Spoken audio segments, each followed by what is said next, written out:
दोस्तों, सबसे पहले सब्सक्राइब करें, नोटिफिकेशन बेल दबाएं और सबसे पहले वाली ऑप्शन ऑल करें, जिससे हमारी आने वाली नई वीडियो की नोटिफिकेशन आपको फ़ौरन मिल जाएगी। जय श्री राम भक्तों, आज हम कथा श्रवण करेंगे मीनापुर नगर की। यहाँ के एक नगर में एक राजा ठाठ बाट से राज किया करता था। उसके राज्य में प्रजा सुखी थी। राजमहल से कुछ ही दूरी पर एक झोपड़ी में श्याम नाम का एक बांसुरी वाला रहा करता था। श्याम ना तो सुबह देखता और ना ही रात। जब भी उसका मन करता वह बांसुरी बजाने में लग जाया करता था। उसकी बांसुरी में बहुत मधुरता थी। राजा के शयन कक्ष तक बांसुरी वाले की आवाज जाती थी। राजा उसे सुनकर खुश होता था कि रात को उसका संगीत उसे चैन की नींद सुलाता है। एक रात की बात है, राजा अपने शयन कक्ष में सोया हुआ था। उसने एक सपना देखा। सामने बियाबान जंगल था। जंगल में एक तालाब था। तालाब के पास एक मंदिर था तथा मंदिर के बीच एक बावड़ी थी। बावड़ी में सीढ़ियां उतरने पर एक कुआं था। कुएं के अंदर एक बाग था। बाग के पार महल था और महल में एक सुंदर कन्या 16 श्रृंगार करके खड़ी हुई थी। राजा उसे देखकर मुग्ध हो गया और उसकी ओर कदम बढ़ाया ही था कि तभी बांसुरी बज उठी और राजा की नींद टूट गई। राजा ने गुस्से में लाल होकर बांसुरी वाले को बुलाया। सिपाही उसे पकड़ कर लाए।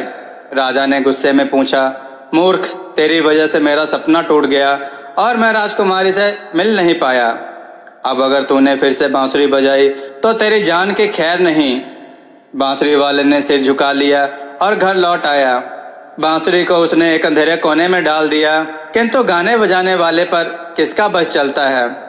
एक रात गुजरी, 2 रात गुजरी और श्याम का हाथ अनजाने में ही उसकी बांसुरी से छू गया। वह बांसुरी बजाने लगा। उसके आवाज राजा के कानों तक पहुंची और राजा ने हुक्म फरमा दिया, उसका सिर काट डालो और उसकी आंखें मुझे ला कर दो। तब जल्लाद श्याम को पकड़कर जंगल में ले गए। जब उसका सिर काटने वाले ही थे तो श्याम बोला, मुझे छोड़ दो, यह राजहट है। पता नहीं कल राजा तुमसे फिर मुझे लाने को कह दे, तब तुम क्या करोगे। जल्लादों की समझ में बात आ गई और एक बकरे की आंख निकालकर उन्होंने राजा के सामने पेश कर दी। राजा को एक दिन फिर वही सपना दिखा। सामने बियाबान जंगल था। जंगल में एक तालाब, तालाब के पास एक मंदिर तथा मंदिर के बीच एक बावड़ी में सीढ़ियां उतरने पर एक कुआं। कुएं के अंदर एक बाग था। बाग के पार महल था और महल में एक सुंदर लड़की। इस बार सपने में राजा का लड़की से ब्याह भी हो गया था। राजा की जब नींद टूटी तो वह यह सपना सोचकर दुखी हो गया कि बेकार में ही उसने बांसुरी वाले की हत्या करवा दी। उधर बांसुरी वाला एक बियाबान जंगल में जा पहुंचा। वहां एक तालाब था। इस तालाब के बारे में राजा से सुन चुका था वह। बांसुरी वाले ने सोचा, अवश्य ही यह राजा के सपने वाली जगह है। सुबह उसने देखा कि एक सुंदर लड़की तालाब पर आई तथा मंदिर में पूजा करने चली गई। उसने मंदिर में प्रसाद चढ़ाया, तभी एक कुत्ता आकर प्रसाद खा गया। दूसरे दिन जब यही घटना घटी तो बांसुरी वाले ने प्रसाद समेट लिया। उसे संभाल कर रखकर वह तालाब में नहाने गया तो कुत्ता प्रसाद लेकर भागा। बांसुरी वाले ने दौड़कर उसकी पूंछ पकड़ ली। कुत्ता दौड़ता गया और बांसुरी वाला उसके साथ घसीटता चला गया। कुत्ते ने बावड़ी को पार किया, कुएं में कूदा और बाग में जा पहुंचा। वहां पहुंचकर वह राजकुमारी के सामने खड़ा हो गया। राजकुमारी ने समझा, ईश्वर ने मेरे लिए यह वर भेजा है, इसलिए उसने उसकी बड़ी आवभगत की।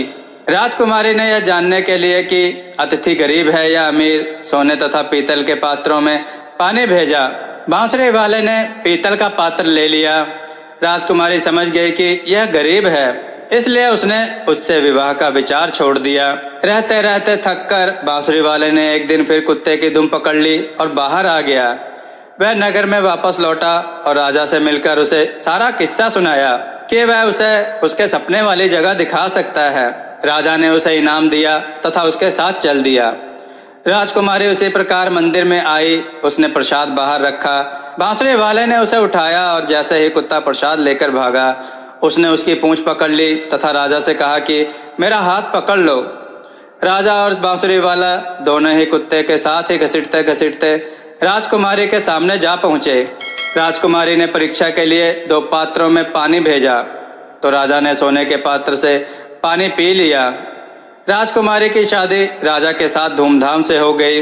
राजा ने फिर बांसुरी वाले को अपने राज्य का मंत्री नियुक्त कर दिया। एक दिन तीनों घूमने निकले। रास्ते में एक बीमार तोता पड़ा हुआ था। रानी ने कहा, पहले इसे ठीक करो, फिर आगे बढ़ेंगे। राजा ने बांसुरी वाले को महल भेजकर राजवैद्य से औषधियां मंगवा ली। बांसुरी वाला, जो इस समय राजा का मंत्री बन गया था, तुरंत राजमहल गया और राजवैद्य से औषधियां ले आया।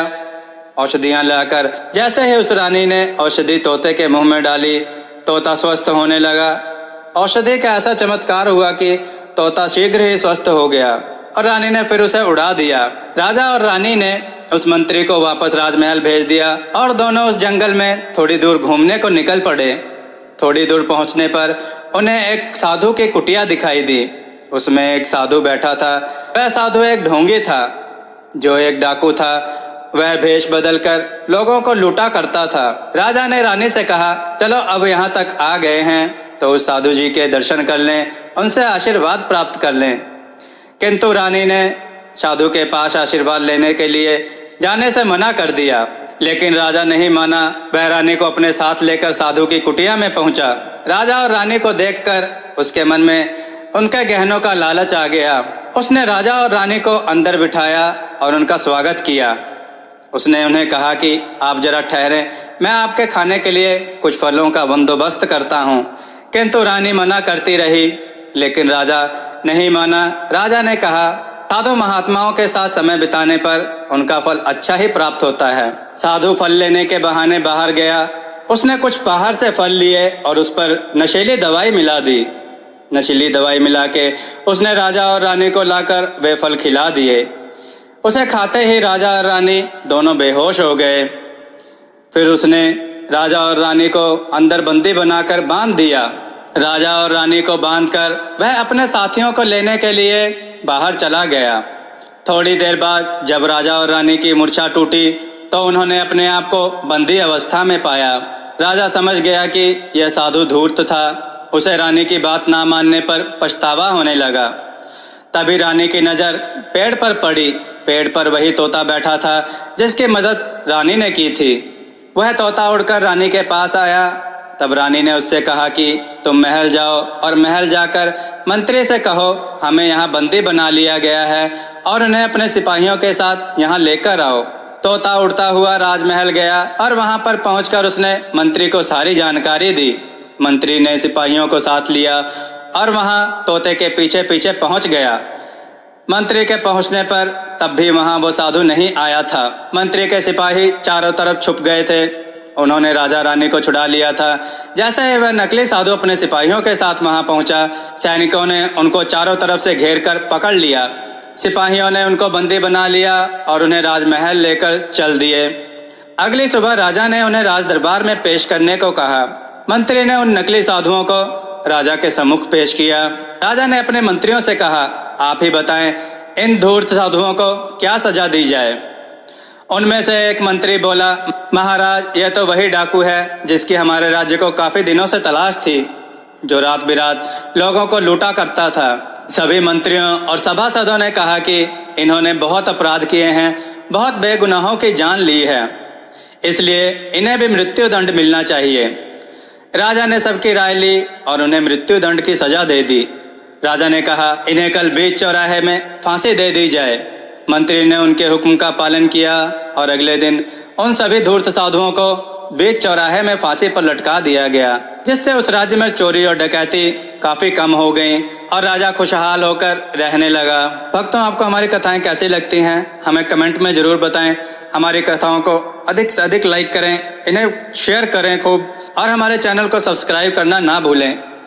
भक्तों, हम आपके लिए इसी प्रकार नई नई अच्छी अच्छी कथाएं लाते रहेंगे। जय श्री राम भक्तों।